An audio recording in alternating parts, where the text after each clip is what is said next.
നമ്മുടെ ശബരിമല സ്വർണ്ണക്കടത്ത് കേസിൽ ഡയറക്റ്റ് ലിങ്കിലുണ്ടായിരുന്നൊരു പേരാണ് നമ്മുടെ കടകംപള്ളി സുരേന്ദ്രൻ്റെ. അതിനുശേഷമാണ് ഈ കേസ് പലരുടെ പേരിലേക്കും വഴിതിരിഞ്ഞു പോകുന്നത്. എന്തായാലും നമ്മുടെ സുരേന്ദ്രൻ്റെ പേരാണ് ആദ്യമേ എല്ലാവരും എടുത്തു പറഞ്ഞത്. അതുകൊണ്ട് തന്നെ സുരേന്ദ്രന് ഇലക്ഷൻ ഇതൊരു വെല്ലുവിളി തന്നെയായിരുന്നു. ഇലക്ഷൻ പ്രചാരണത്തിന് പോയ എല്ലാ വേദികളിലും നമ്മുടെ സുരേന്ദ്രൻ ആണയിട്ട് പറഞ്ഞു, എനിക്കിതിൽ യാതൊരു പങ്കുമില്ല, എനിക്ക് ഈ സ്വർണ്ണക്കടത്തുമായി യാതൊരു പങ്കുമില്ല എന്ന്. പക്ഷെ ഒരു ചെറിയ പ്രശ്നമുണ്ട്. നമ്മുടെ സുരേന്ദ്രൻ വെറും നിസ്സാരമായ 428 വോട്ടിനാണ് തോറ്റുപോയത്.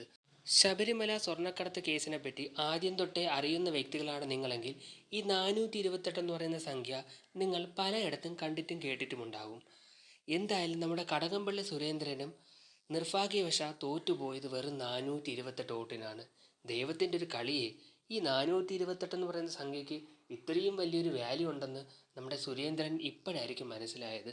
സ്വർണ്ണക്കടത്ത് കേസിൽ ആദ്യത്തെ കമ്മ്യൂണിസ്റ്റ് പാർട്ടിക്കാരൻ്റെ പേര് വന്നിട്ട് 428 ദിവസമായിരുന്നു. അതേ 428 വോട്ടിനാണ് നമ്മുടെ സുരേന്ദ്രനും തോറ്റുപോയത്. എവിടെയൊക്കെയോ എന്തൊക്കെയോ ദൈവത്തിൻ്റെ കൈകളുണ്ട്. എന്തായാലും പിണറായി വിജയനും സകലമാന സഖാക്കൾക്കും ഈ ഒരു തോൽവി വല്ലാത്തൊരു വിഷമമായിട്ടുണ്ട്. സഖാക്കൾ ഉൾപ്പെടെ എല്ലാവരും വിശ്വസിച്ചിരുന്നത് വീണ്ടും ഒരു പിണറായി സർക്കാർ വരുമെന്നും വീണ്ടും 5 വർഷത്തേക്ക് പിണറായി സുഖിച്ച് നമ്മുടെ നാട് ഭരിക്കുമെന്നാണ്. എന്തായാലും സുരേന്ദ്രനും വിചാരിച്ചിട്ടുണ്ട്, ജയിച്ചു കഴിഞ്ഞാൽ വീണ്ടും ഞാനൊരു മന്ത്രിയാവും, 5 വർഷം എൻ്റെ കാര്യം സെറ്റിലായി പോകുന്നു. പക്ഷേ ദൈവത്തിൻ്റെ കണക്കുകൂട്ടുകളെല്ലാം നേരെ ഓപ്പോസിറ്റായിരുന്നു. അതുകൊണ്ട് തന്നെയാണ് ഒരിക്കലും BJP ജയിക്കില്ല എന്ന് വിചാരിച്ചിരുന്ന ഇതേ കഴക്കൂട്ടം മണ്ഡലത്തിൽ BJP ജയിച്ചു വന്നത്. എന്തായാലും BJPക്കും ഇതൊരു ചരിത്ര നേട്ടം തന്നെയാണ്. കാരണം ആദ്യമായിട്ടാണ് BJPക്ക് കേരളത്തിലൊരു 3 സീറ്റ് കിട്ടുന്നത്. നമ്മുടെ പിണറായി സർക്കാർ ഒരിക്കലും വിചാരിച്ചില്ല അവർക്ക് ഇത്രമാത്രം അധപ്പതിച്ചൊരു തോൽവി കിട്ടുമെന്ന്. എല്ലാവരും ഫുൾ കോൺഫിഡൻസിലായിരുന്നു, വീണ്ടും പുതിയ കാറുകളൊക്കെ വാങ്ങി ഞെളിഞ്ഞിരുന്ന് സുഖമായിട്ട് ഭരിക്കാമെന്ന്. പക്ഷേ അവരുടെ എല്ലാ കണക്കുകൂട്ടലുകളും അയ്യപ്പൻ തെറ്റിച്ചു. എന്തായാലും ശബരിമലയിലെ സ്വർണം കട്ടവർക്കും കക്കാൻ വേണ്ടി കൂട്ടുനിന്നവർക്കും ഇതറിഞ്ഞിട്ട് മറച്ചു വെച്ചവർക്കുമെല്ലാം നല്ല 8ൻ്റെ പണി വരുന്നുണ്ട്. കുറച്ച് പേർക്കൊക്കെ പണി കിട്ടി, അവരിപ്പോൾ ദേ വീട്ടിൽ ഇരിപ്പുണ്ട്. എന്നാലും ബാക്കിയുള്ളവർക്ക് നല്ല കിടിലം പണി വരുന്നുണ്ട്.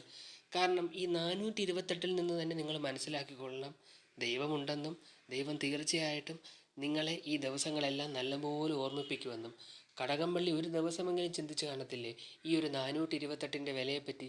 അത്രയും വോട്ടുണ്ടായിരുന്നെങ്കിൽ പുള്ളിക്കാരനിപ്പം മന്ത്രിയൊന്നും ആവാൻ പറ്റിയില്ലെങ്കിലും ഒരു MLA എങ്കിലും ആയിട്ട് സുഖമായിട്ടിരിക്കുകയായിരുന്നു.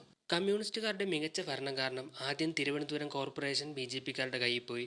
ഇപ്പം എന്തേ നിയമസഭാ തിരഞ്ഞെടുപ്പ് വന്നപ്പോൾ 3 സീറ്റും BJPക്ക് പോയി. എന്തായാലും ഈ ഒരു പോക്കാണ് പോകുന്നതെങ്കിൽ ഇനി തിരുവനന്തപുരം മൊത്തത്തിൽ BJPയുടെ കയ്യിലിരിക്കും. പക്ഷേ ഒരു കാര്യമുണ്ട്, BJP നന്നായിട്ട് തന്നെ ഭരിക്കുന്നുണ്ട്. തിരുവനന്തപുരത്ത് യാതൊരു കുറവുമില്ല.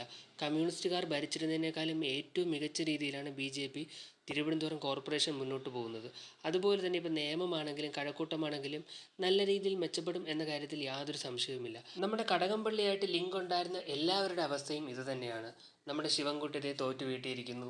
മേയർകുട്ടിയുടെ കാര്യമാണെങ്കിൽ പറയണ്ട, മേയറും പൊട്ടി ഭർത്താവും പൊട്ടി, കുടുംബം മൊത്തത്തിൽ തോറ്റു വീട്ടിയിരിപ്പുണ്ട്. അങ്ങനെ നമ്മുടെ കടകംപള്ളിയുമായിട്ട് ബന്ധപ്പെട്ട എല്ലാവരുടെ അവസ്ഥയും ഇതുതന്നെയാണ്.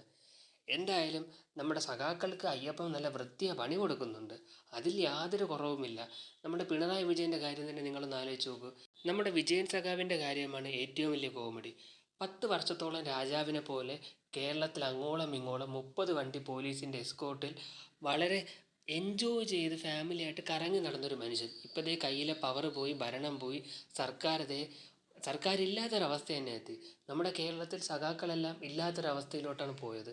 കാരണം സോഷ്യൽ മീഡിയയിൽ വന്ന സഖാക്കൾ വലിയ ഗീർവാണം അടിക്കും, നമ്മുടെ പിണറായി വിജയൻ നമ്മുടെ സഖാവ് എന്നൊക്കെ പറഞ്ഞ് ഭയങ്കര സപ്പോർട്ടാണ്. പക്ഷേ ഈ സപ്പോർട്ട് ചെയ്യുന്ന ആൾക്കാരെല്ലാം സോഷ്യൽ മീഡിയയിൽ മാത്രം ഇരുന്നിങ്ങനെ നെഗറ്റീവും അല്ലെങ്കിൽ പോസിറ്റീവും പറയുന്ന ആൾക്കാരാണ്.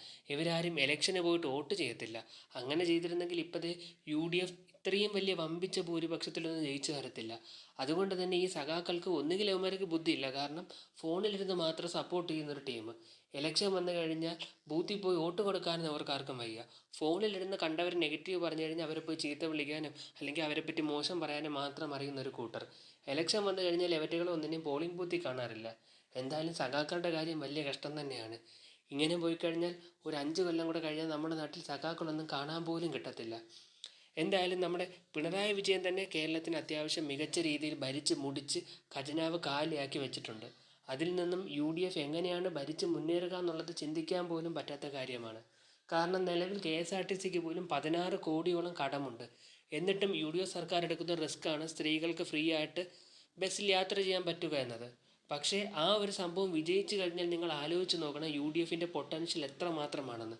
കാരണം 16,000 കോടി കടത്തിൽ നിൽക്കുന്ന നമ്മുടെ KSRTCയെ ഇത്രയും നല്ല രീതിയിൽ ഉയർത്തിക്കൊണ്ട് വരണം. അതും KSRTCയിൽ ഏറ്റവും കൂടുതൽ യാത്ര ചെയ്യുന്ന സ്ത്രീകളാണ്. അവർക്ക് സൗജന്യമായിട്ടാണ് ഒരു യാത്ര കൊടുക്കാൻ പോകുന്നത്. എന്നിട്ടും നമ്മുടെ UDF പിടിച്ചു നിൽക്കുന്നുണ്ടെങ്കിൽ അത് അവരുടെ മികച്ച ഒരു ഭരണത്തിൻ്റെ തുടക്കമാവാനാണ് സാധ്യത. എന്തായാലും ബസ്സിൽ സ്ത്രീകളുടെ യാത്ര സൗജന്യമാക്കാനുള്ള കാര്യങ്ങളൊക്കെ UDF ചെയ്തു തുടങ്ങിയിട്ടുണ്ട്. അതുപോലെ നമ്മൾ ശ്രദ്ധിക്കേണ്ട ഒരു കാര്യമുണ്ട്. നമ്മുടെ പിണറായി സർക്കാർ അധികാരത്തിൽ വരുന്ന സമയത്ത് തരുന്ന വാഗ്ദാനങ്ങളെല്ലാം നടപ്പിലാക്കുന്നത് നമ്മുടെ ഇലക്ഷന് ഒരു വർഷം മുന്നേ ആയിരിക്കും. കാരണം എന്നാലേ ആൾക്കാർ ഓർത്തിരിക്കത്തുള്ളൂ. പക്ഷേ UDFൻ്റെ കാര്യത്തിൽ നേരെ തിരിച്ചാണ്.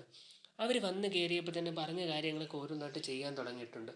എന്തായാലും ജനങ്ങൾക്ക് ആശ്വാസകരമായ രീതിയിൽ നിങ്ങൾക്ക് ഭരിക്കാൻ പറ്റട്ടെ. എന്തായാലും നമ്മുടെ കടകംപള്ളിയുടെ തോൽവിയെ പറ്റിയാണ് നമ്മൾ സംസാരിച്ച് തുടങ്ങിയത്. കടകംപള്ളിയുടെ ജീവിതത്തിൽ ഇതുപോലൊരു തോൽവി പുള്ളിക്കാരൻ ഏറ്റുവാങ്ങിയിട്ടേ ഇല്ല.